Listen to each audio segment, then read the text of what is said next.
Well, good morning and welcome to our Solutions for Success. This morning, it's Get Rich Slowly and with Intention. My name is Mark McGill. I'm the Director of Member Relations here at the Chamber. I want to thank you for your support and thank you for joining us this morning. Very exciting guest. Actually, it's a guest and it's our sponsors. We'll talk about Evan here in a quick second.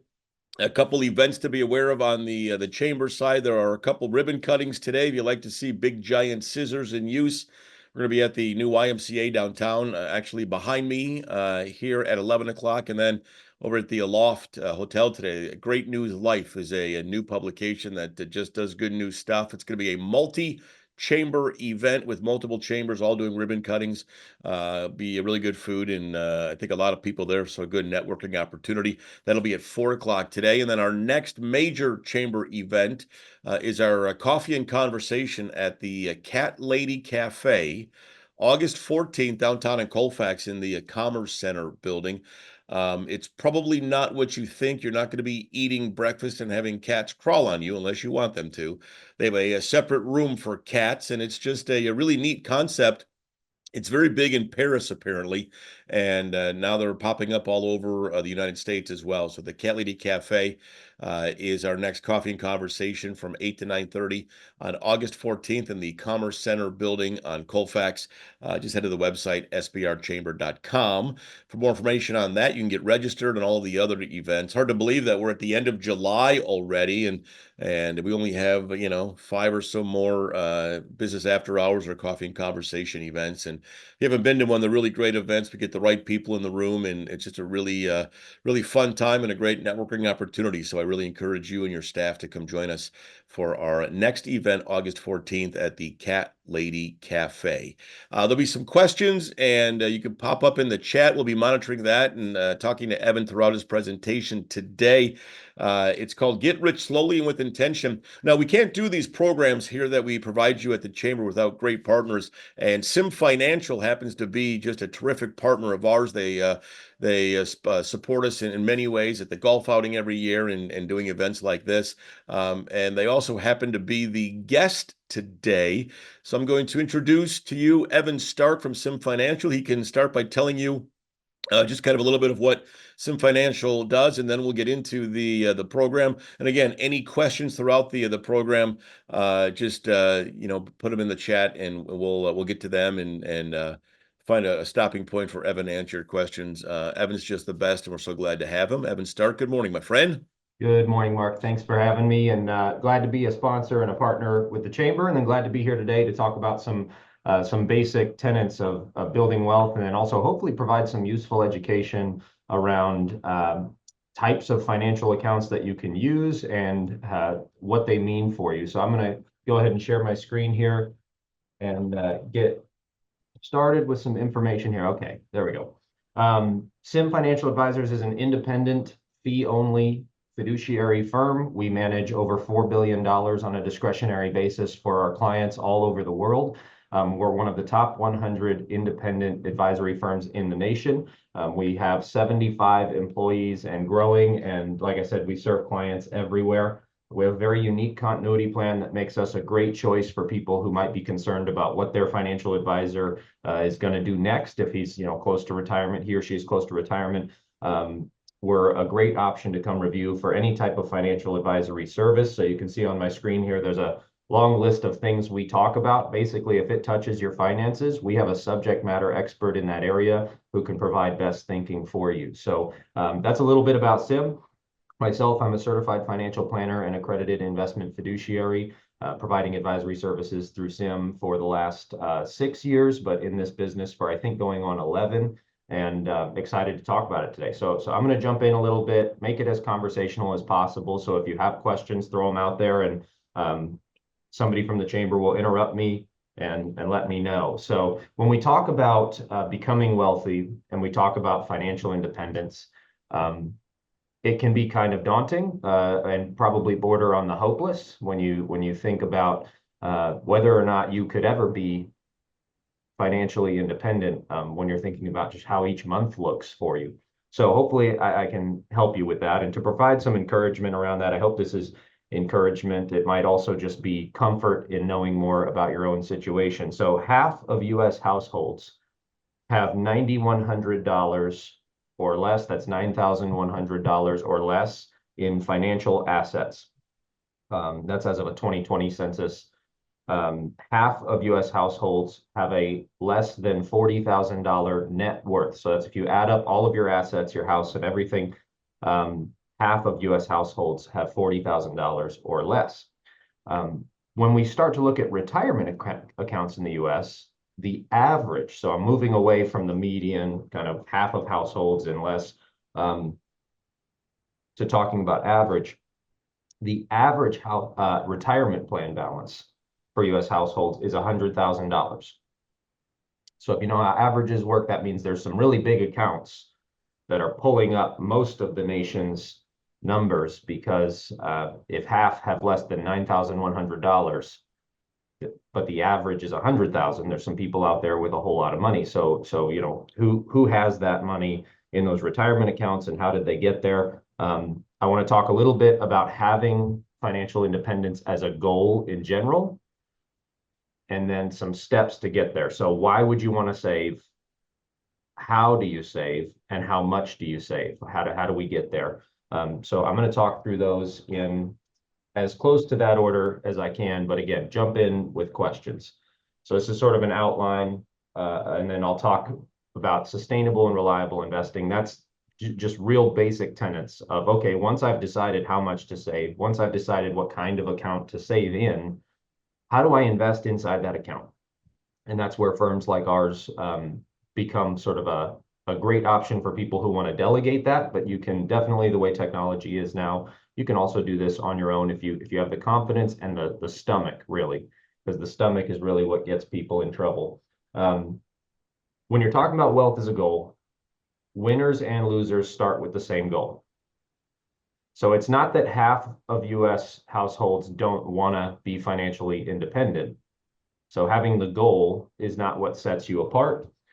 People who do not achieve their goal have different habits, right? Different behaviors. If I could steal a little bit from Atomic Habits, I would steal as much as I could from that thinking. It's a great book, if I'm making some little side recommendations here. But the people who don't tend to get there are people who jump from strategy to strategy. They're constantly sold a different idea, constantly changing jobs or career paths, not sticking with something that, sticking with something through adversity, willing to spend money that you do not have because you're focused on future wealth that's unrelated to spending. So this is a common psychological issue we run into, which is, look, I'm going to go ahead and spend this right now because I'm going to have so much in the future. I know it. I'm that confident about myself. I'm going to have so much more money in the future that I can go ahead and spend this right now, even though I don't have it right now. Really common mistake made once you've had financial independence as a goal. The goal itself doesn't get you there. So who has the money? Well, people who focus on the process and the habits, people who persist in the same path even when it's not fun and not fulfilling, and people who submit themselves to the math. And I'll get more specific on that when I'm talking about how to invest in accounts. A couple of other things. Save early, save often is a great axiom. There's probably only one step. If you ask the question, when should I start saving? There's really only one step I would want you to take before that, and it's not pay off all of your debt unless it's credit cards. If it's credit card debt, pay off credit card debt before you start investing additional dollars. And the reason for that is credit card interest rates are higher than the return you would get from the stock market over long periods of time. So I'm going to make this an interest rate question alone and say, hey, if I can take $10,000 and guarantee that I'm not going to have to pay 24% on my credit card, I want to take that and get that guaranteed 24% cost off of my back. If I could take that same $10,000 and get between 9 and 11% over the next 10 years per year on that money and invest it, well, I want to do that. But 24 is bigger than 9 through 11. So I pay off your credit cards before you think about having extra money. The next step, aside from credit cards, would be have an emergency fund. An emergency fund for most people should look like 90 days worth of expenses. If you're a single income household, you might want that to be bigger, and that could take some time to build up. But what that does is it keeps you from going and cashing out the investments that you've been making when an emergency happens. One of the most predictable ways to produce wealth in the markets over time is to just not sell it. If you don't sell stocks while they're down, you don't lose on stocks. If I'm speaking broadly about the entire market and not an individual company, that's a brilliant way to protect your financial situation from having to go and cash out retirement savings. We see this a lot with cyclical industries. Think about Elkhart. You've got 401k balances building and building and building. When the cycle is upward, you hit this downward cycle. People were used to making $70,000, $80,000. They might make 30 to 40 this year when the market's down. They go and cash out those retirement plans because they got to make their life whole that way. It feels like an emergency because they were living on this much and now they have got this much.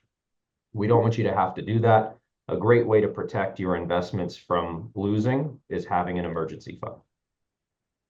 So those little steps aside, start saving as soon as possible. So save early, save often. This is just a couple of pet peeves of mine. Go to bed and wake up on time. Most people, we all know wealthy people who don't wake up on time. However, chances are, as they were building their wealth, they did. They read a lot, so be curious and read about things. Quantify your goals. I'll get more specific on that, and commit to a process that achieves goals reliably. So there's all kinds of things online now where you can say, hey, look, this is, you've got to build your wealth this way. Well, let's look at how reliably many people have built their wealth that way. There are no market timers on the Forbes list. There's nobody who was bought into some online strategy that is on the Forbes list. It's people who started businesses and built businesses and worked very hard for the most part. There's generational wealth aside. These are some great things to implement to find yourself making progress. Ways to save. So as far as what's the method of how much do I save? So, okay, I built my emergency fund up. That could take a year or more. You're probably not going to be able to build an emergency fund if you haven't done at least a little bit of budgeting. I personally, even as a certified financial planner, cannot stand budgeting. It's a pain in the butt, but for about 2 to 3 months a year, I keep them. I don't use an app. There are great apps out there. Mint has one. It's got a different name now. And then You Need a Budget is another one. There's a lot of tools you can use. I just use a spreadsheet because it's easier for me to just go through line by line on credit card statement and direct bills and say, okay, how much money did we spend and where did it go? If you do that for a couple months, you might find some money going places that it doesn't need to, and you found some dollars to save. You're probably not going to be able to do that if you don't spend at least a couple of months budgeting. Now, after that 2 or 3 months every year, I stopped doing it because I hate doing it. So it gives me an idea of where the money's going, and that allows me to make decisions for the rest of the year.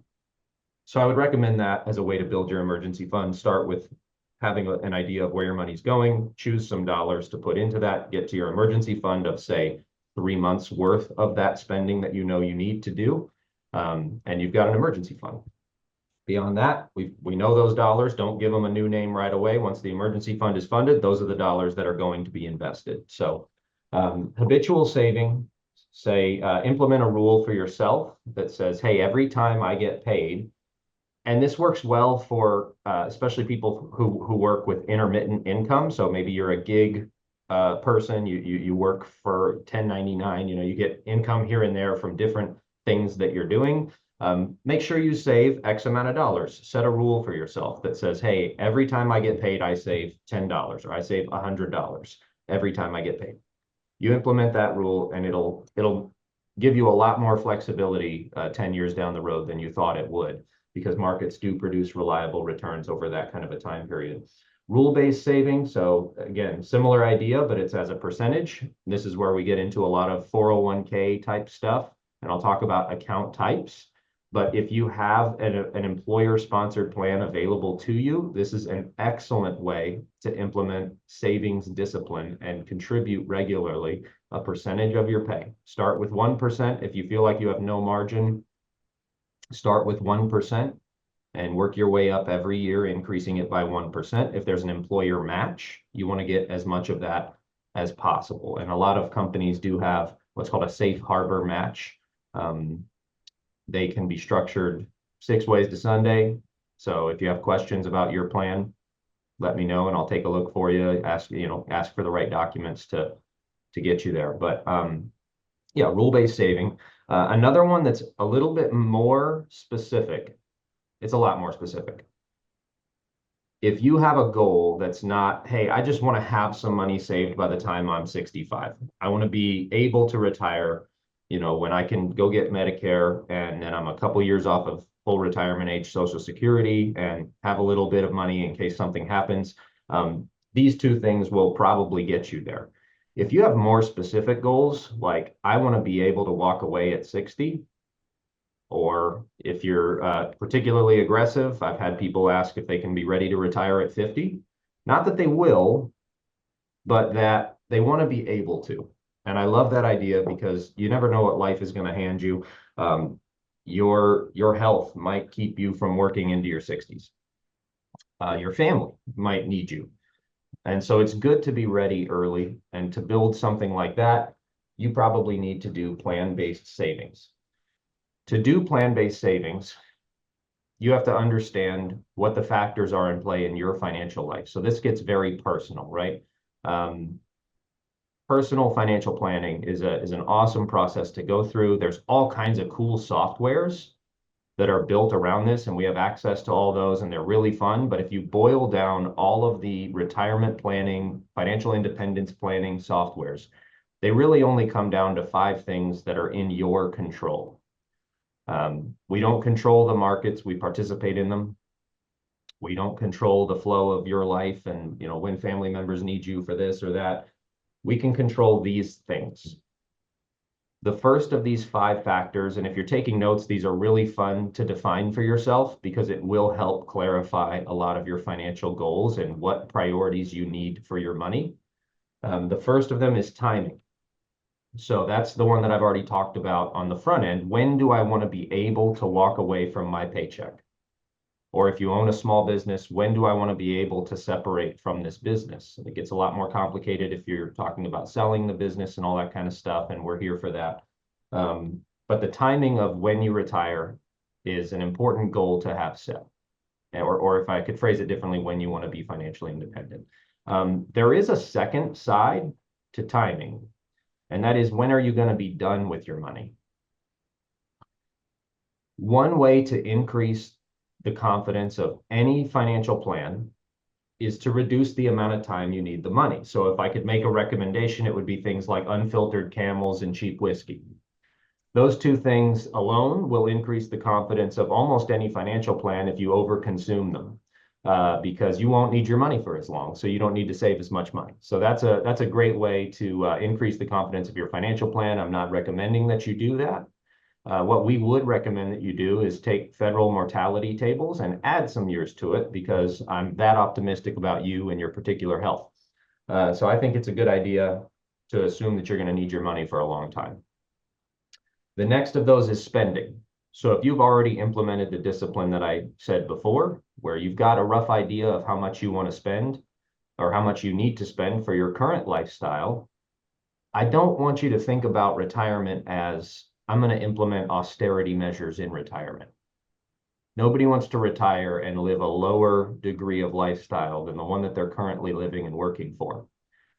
So what I would assume is that you want to live at least as well as you currently do. So if you look at the money you spend right now, and you take away the fact that you have to save some and that your taxes will be lower in retirement most likely, and you may have your mortgage paid off in retirement, then we've kind of boiled down to, what does your lifestyle actually cost? And I would keep vehicles in there. If you've got a car payment, you probably like to drive a decent car. So you've determined how much you want to spend. This is a lever that is in your control, right? So when I retire is in my control. how much money I spend, as much as it doesn't feel like it sometimes, there's a lot of that that's in your control. The next is savings. So how much do I have saved and how much do I save regularly? And obviously spending and saving, they are in contention with each other, but this is why it's important to know these 5 factors about yourself. You can then prioritize, is my current lifestyle level more important to me than being able to retire at 60? Or is retiring at 60 so important to me that I need to change some things about my lifestyle to save more to get me to that age 60? So this is not an off the cuff kind of thing. It's something to regularly review and think about. How important are these factors to me? And I can make my decisions in that framework. So for me personally, I have a framework that I operate my lifestyle in that was taught to me by a guy early in my career, and that is give, save, and live. So I get paid, a certain percentage of that money gets given away. A next percentage, I'm setting aside everybody's ever-present business partner, the government, right? So after taxes, a percentage of my income gets given away, a percentage of my income gets saved, and then the rest of it I can spend freely, and I do. So I can spend it freely without the guilt of knowing that I might be sacrificing something in the future because I understand these priorities in my life, right?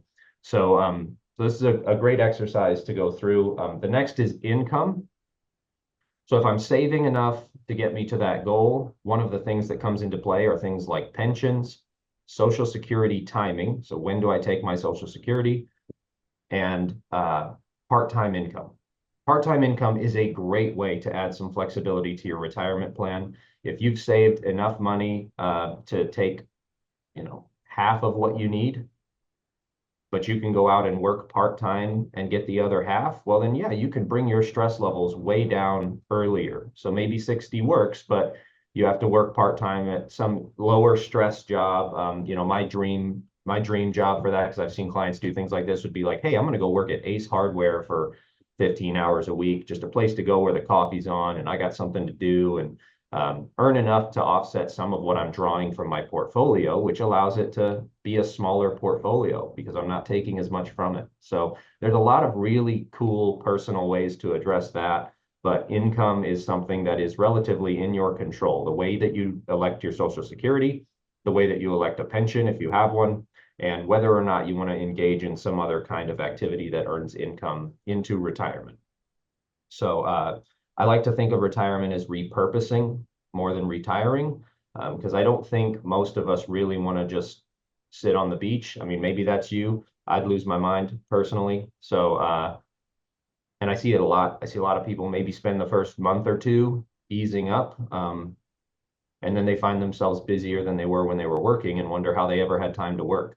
So retirement should be something that keeps you active and busy, and you can help your community and engage in ways that are just less stressful and more fulfilling for you, perhaps. So income is a factor. Risk tolerance is the final of these 5 that is relatively in your control. When I say risk tolerance in this sense, I'm really just talking about how much exposure to stocks and to bonds works for you personally and emotionally. The math answer is to be 100% in stocks forever. You will have more money that way than having any money in bonds. However, if having 100% in stocks causes you to have emotional breakdowns or freak out and you want to go sell out of the market, well, you'll shoot yourself in the foot that way. So it's important to have an understanding of your ability to stomach risk and to allocate appropriately for that. And the way that we typically see this happen for folks, general rule of thumb here, as you're accumulating wealth, you should be 100% in the stock market. And by the stock market, I mean the whole thing, not picking and choosing individual stocks, and I'll talk more about that, but just invested in the whole market because you can reliably produce wealth building returns above inflation over any given 10-year period of time throughout market history that way, until you're about 5 years out from retirement. 5 years out from starting to need to take money from that portfolio. that's when we start to introduce bonds. Bonds are less volatile. They are essentially a loan to a company that has a promise to pay associated with it, and it generates income for the portfolio. They do not provide the kind of wealth building returns that the stock market does, but they're lower risk. And the current state of the US credit markets is very, very strong. We can start to introduce bonds to the point where by the time you do retire, so those 5 years leading up to retirement, we're introducing bonds.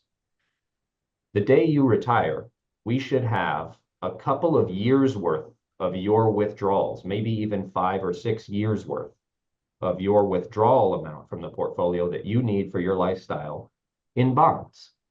The reason we do that is so that our clients never have to sell stocks while they're down. So if the stock market is down, we've got a couple of years worth to let it recover.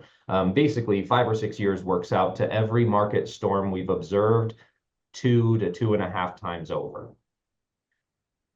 So you're able to weather the storm and let stocks do what they do without worrying about it in retirement. You don't want to worry about retiring and then having the market do what it did in March of 2020, which was down 30% in 20 days.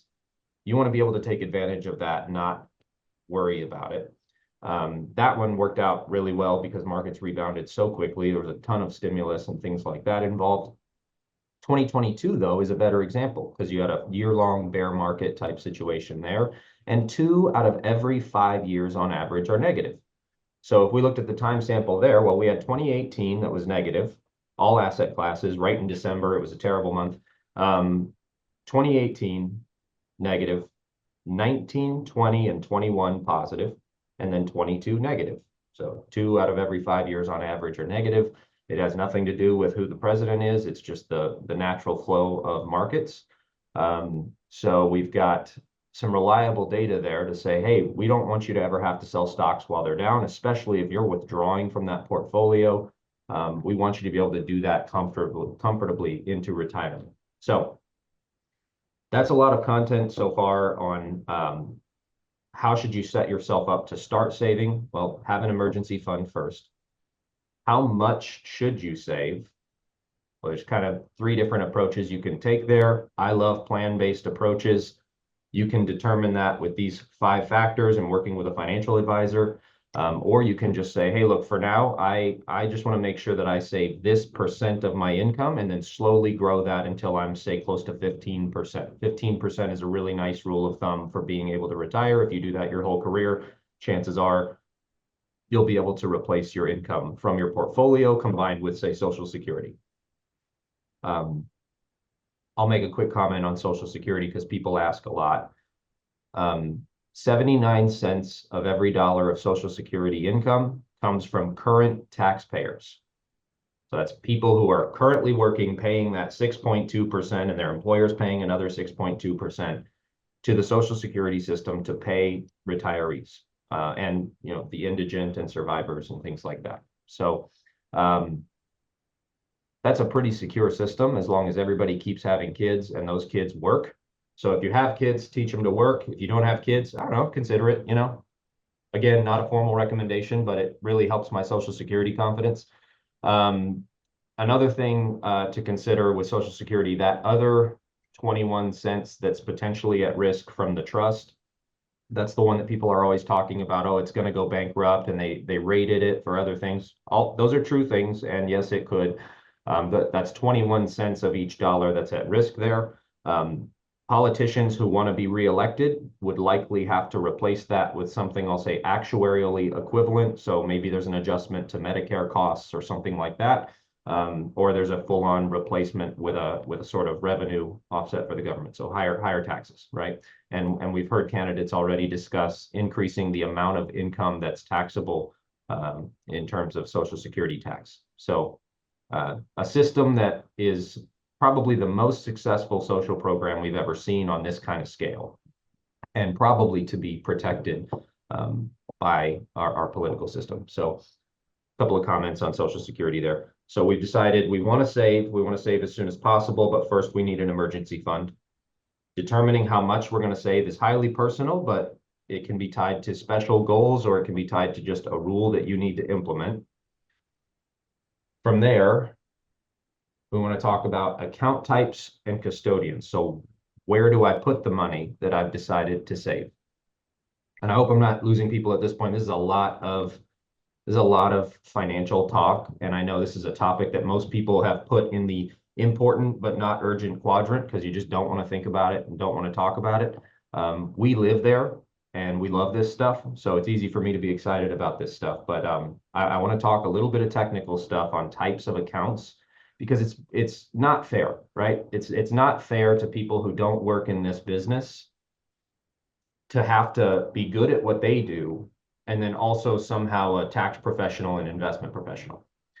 There's a lot of laws around these types of accounts that define them. The numbers and letters that designate them come from the IRS, from the IRC, the tax code. So we would think of them in really three broad categories. I hear people say a lot, I bought an IRA from Prudential, or I bought an IRA at Fidelity. Well, I'm going to tweak that language a little bit. You opened an IRA account type. What you bought within that account type could be anything. So there's a difference between the custodian, the account type, and then what you ultimately have bought within that account type. The account is kind of a bucket that you put your money in. The custodian is just like your bank. So let's talk about custodians real quick. Fidelity, Schwab, Vanguard, these are custodians. They just keep record that Evan has this many dollars in this account. They're a record keeper of your money. They also house your money like a bank. The bank has a record that you have X amount of dollars in a checking account. That's exactly what custodians do. They're saying, hey, so-and-so has this many dollars in this account type. What you do within that bucket is up to you or your advisor. So that's the custodian.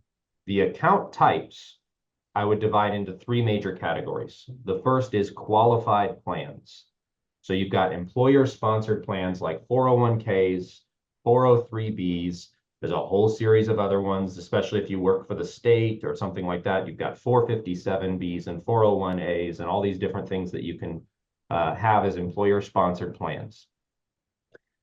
These may include match dollars. So they are an excellent place to start saving because you might be getting extra money just for contributing to it. Don't leave that on the table, right? Another thing that you get from these employer-sponsored plans is collective pricing. So if you have an advisor on that account, if you have a selection of funds in that account, so in your 401k, they give you a limited list of things to invest in. Well, everybody in that plan, so say you've got $100 in your account, the plan might be $20 million. They are collectively bargaining the cost. So they're getting pricing as if it's a $20 million account. So they get lower costs in these accounts, typically. If you're not, it's a good idea to call an independent advisor. So qualified plans are a category of account type. Within the qualified plan, you can be invested in all kinds of different stock funds and bond funds and cash. The way that you allocate within that should be geared towards your plan. But again, if you're more than 5 years out from retirement, I would be exposed entirely to the broader stock market, the whole thing, international as well. Other tax advantaged accounts would be the next category. And this is where a lot of people hear these terms thrown around, right? So there's IRA, or as we call it often, a traditional IRA, individual retirement account. And there is a Roth IRA. Qualified plans and IRA accounts, so anything that has a tax advantage to it, has probably penalties involved. There are a few special situations where you can avoid the penalties, but there's penalties involved if you touch this money before retiring. And the way the IRS defines retirement age is 59 and a half years old. So it's important to remember that when you put this money in there, it's going in there for a longer period of time if you're not 59 and a half years old.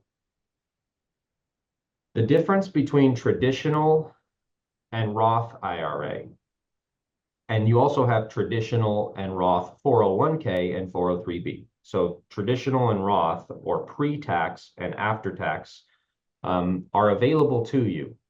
the way that you decide which one to use is highly personalized.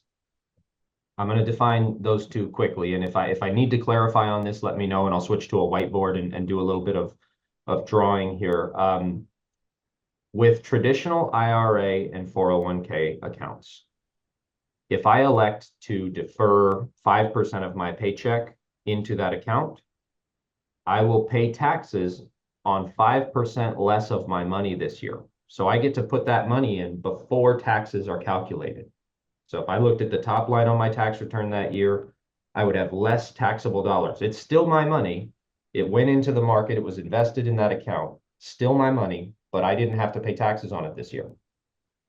It is then allowed to grow over time, tax deferred. And this part can be a little confusing if you're not familiar with investing, but when you're investing in mutual funds, ETFs, or individual companies, you are ultimately buying shares of companies that have things like dividends, or when you buy and sell them, have things like capital gains or losses. So if I bought a thing at this price and I sold it at this price, this distance here is capital gain.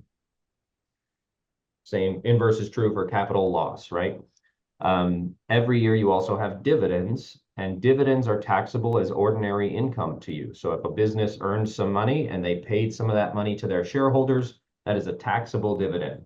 If you're holding those investments inside of an IRA or a 401k, that growth and dividend is tax deferred. You don't have to pay taxes on it every year, which allows you ultimately to invest more dollars over time because you don't have that drag of paying taxes every year.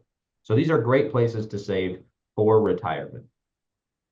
The IRA traditional and 401k traditional, I talked about, it goes in pre-tax, it grows tax deferred. Then in retirement, as I take those dollars out, I never paid taxes on them. So now I have to pay ordinary income taxes on them when I take them out. For most people, because Social Security is predominantly not taxed, there's a situation where up to 85% of it can be taxed, but it's predominantly not taxed depending on what other dollars you take that are taxable. For most people, their tax bracket in retirement is lower than their tax bracket while working. And the weird thing about that is 20 years ago, people probably would have said, well, Evan, taxes have to go way up. I mean, 20 years from now, taxes are going to be twice what they are today at the rate of government spending, right? Well, taxes today are actually lower than they were 20 years ago, particularly at the bottom end, right? So it's hard to speculate on that. But what we have seen is for most people, their income goes away in retirement. Now they're taking some distributions from their IRA, but just what they spend. And maybe they've got some Social Security income that's mostly tax-free. Their effective tax rate is lower. I'd like to explain effective tax rate a little bit using a tool that we like to use here. This is a tool called Holistaplan. This is for two of my favorite imaginary clients, Rob Thomas and Jennifer Aniston. If you know them, give them my business card. The way tax brackets work in the US right now, this is for a married couple. Over here on the left side, you will see a tax rate and then an amount of income. So this is what's called a progressive tax system in America. On the first $22,000 worth of income, there is a 10% tax rate. Beyond that, there is a 12% tax rate until you get to almost 90,000. This is a 2023 report. So these numbers are a little bit bigger for 24. Beyond that, you have 22%, then 24, then there's a big jump, 24 to 32, then 35 and 37 at the highest tax rate in the US right now federally. When you retire, chances are the bracket of income that you're in, I'm just explaining what I was saying before, but with a little bit of visual help, gets lower. When you average out each of those brackets, that's where we get effective tax rate or average tax rate. So if somebody says, well, what's your effective tax rate? You say, well, I think I think I'm in the 22% bracket. Well, that's not your effective tax rate. You can be in the 22% bracket and have an effective federal tax rate of 9.5%, which is not that bad, if you compare us globally, to be there as an effective tax rate to the government. You will likely have a lower tax rate in retirement, but that does not necessarily negate the value of Roth dollars. So I'm going to talk a little bit about Roth IRA here. I talked about how when you put money in, it reduces the amount of taxes you pay this year because it reduces your taxable income. What happens with a Roth is you put the money in, but you don't get to reduce your tax bill this year, which doesn't sound very exciting. It's allowed to grow tax deferred. You don't pay taxes every year on capital gains or dividends. But in retirement, when I pull out the dollars I put in, well, I already paid taxes on those, so I'm not going to do it again. So I don't have to pay taxes on those. The crazy thing with a Roth is that when I pull the gains out, those come out tax-free as well. So completely avoiding page one in terms of taxable income on your tax return. So you've got a situation for tax-free growth. Well, why wouldn't I always choose Roth, right? Well, let's go back to the effective tax rate chart here. What if my effective tax rate right now is going to be so much higher than my effective tax rate in retirement?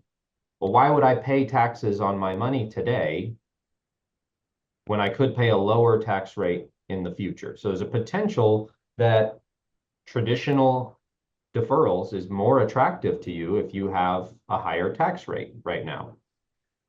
Also, if you earn too much money, you may be phased out of, I'm switching over to the right side here, you may be phased out of even being allowed to contribute to a Roth IRA. You can't get phased out of contributing to a Roth 401k, but there's typically a combination of these things that can be helpful for you.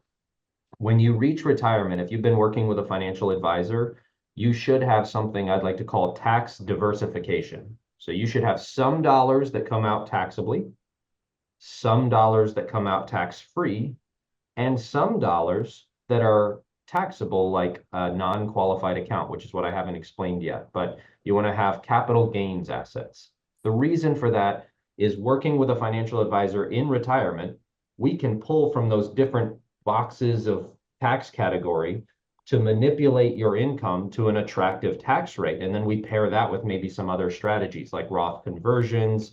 If you're older, maybe qualified charitable distributions and some tax loss harvesting and all kinds of stuff to bring your net taxes paid to the government over your lifetime down. But that's the kind of stuff that you should probably be working with a professional to implement. But it's important to understand these little things about your financial life and about taxes. So non-qualified accounts are the final place. So we've decided to save, we've decided how much to save. Now we're choosing types of accounts. Well, our employer plan is probably the first place. It's probably the most efficient. Costs are probably the lowest. And it's easier because I can just have it taken out of my paycheck. The next place from there for retirement dollars specifically, because of the tax benefits, are probably IRAs and Roth IRAs, and you can decide that based on your effective tax rate. A low effective tax rate, shoot, let's go for Roth. High effective tax rate, let's go for traditional if we can. Let's get as much dollars off the tax return as possible. Non-qualified accounts are the final category. There's so many different kinds, but the most common are individual accounts. That's like, hey, I opened an account at Stockpile or Fidelity, and I just buy and trade stocks in that account. An individual with a beneficiary on it is often called a TOD or transfer on death account. There's a joint account you can hold with somebody. There's a few subtypes of joint account, and then there's trust accounts. If you should have a revocable living trust or an irrevocable instrument, which would be more complex, then there's non-qualified accounts for those. What I mean by non-qualified is those capital gains and losses that I talked about earlier, and those dividends. Those have to go on your tax return every year. The more money you have in there, the more impact it has on your tax return. However, it gives you more flexibility because there's no rules about when you take the money in or out. So if I've got a goal that's 10 years from now, and I'm 31, I probably don't want to use an IRA or a Roth IRA for that. I want to use something like this. If I've got a goal that's in the next 12 months, well, I don't want to put that money at risk at all because the market is a flat out coin toss over 12 months, right? It's not a predictable thing over 12 months, but it is predictable over 10 years. So I've got different ways of allocating based on that timeline, one of those 5 factors that we talked about earlier that's important. And then the type of account kind of follows that priority. So type of account follows the priority of what those dollars are for. And each of them has a different tax treatment. And it's very advantageous, if possible, to have a little bit in each of these buckets or a lot of it in each of these buckets if you're able, in order to have some tax diversification and flexibility on the tax return in retirement. Are there questions to this point? Because I know this is a lot of content there. I know there's a question about the recording, and it looks like the chamber's on that. They're going to get you taken care of. Once you have the money in the account, how do you invest it? Did you have a question, Mark? No, I was just popping on to make sure.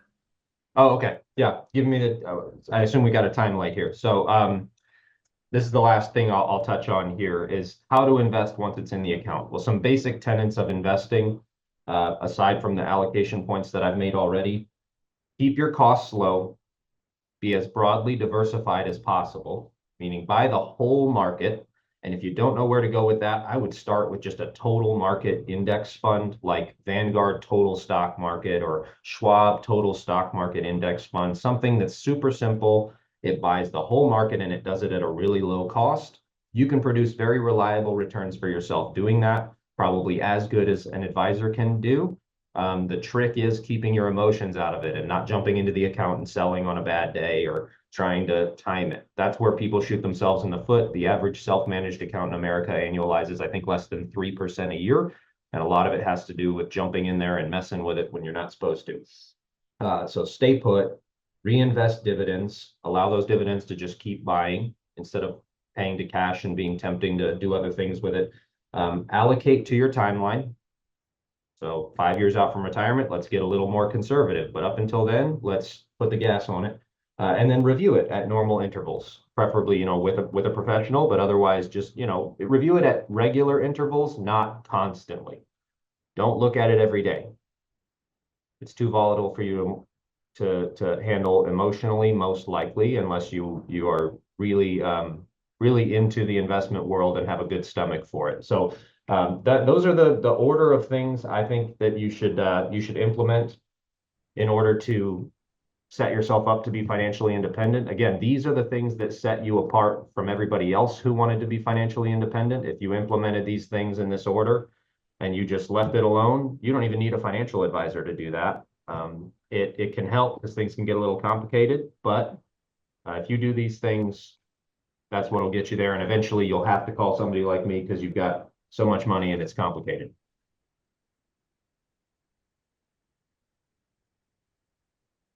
All right. All right. I got a comment that this is fantastic info. Thanks. You really did a great job just kind of breaking it down. I mean, obviously you understand it and some of us understand bits and pieces of it, but we don't understand it like you understand it. So thanks for we got a lot of information in It 51 is. minutes, but Yeah. it was really broken down nicely. So thank you for that. If you want to put your information up one more time, if people have questions about what they saw today, or Evan's just a good dude, man. If you just Sure want to thing. check in with him and maybe have a couple of questions, I really encourage you to email him or call him, and he can just answer a quick question or walk you through or help you out. So thank you for your time presenting today, Evan. And again, thank you for your support of the chamber. You really are just a true great chamber member, and we really appreciate all that you do for us. Happy to. Thank you, Mark. Couple of giant scissor alerts today. YMCA at 11 downtown, then the Aloft at 4 o'clock, and then Again, Cat Lady Cafe, August 14th, our next coffee and conversation, 8 to 9:30. Commerce Center building on Colfax. Going to be a lot of fun. Head to the website for more information, sbrchamber.com. Please sign up there. And if you ever need anything from any of us, all of our information is on the website. Please get a hold of us. Thank you again for joining us today for our Solutions for Success seminar series. We have information on the website for the next one coming up in August, I believe. And I actually have that information. It's going to be August 21st. And Garrett Kuhn, a social media expert and account executive at Villing and Company, excuse me, will empower you with the tools and insights needed to unlock LinkedIn's full potential for your business. LinkedIn is becoming very big, obviously. It's been around for a while, but uh, for all intents and purposes, LinkedIn for the business community is better and bigger than Facebook. So that'll be August 21st. Again, that's on the website as well, sbrchamber.com. Go enjoy the sunshine. Have a great day. And if you need anything, I look forward to talking to you. Thanks again for your support, the South Bend Regional Chamber. Have a great day.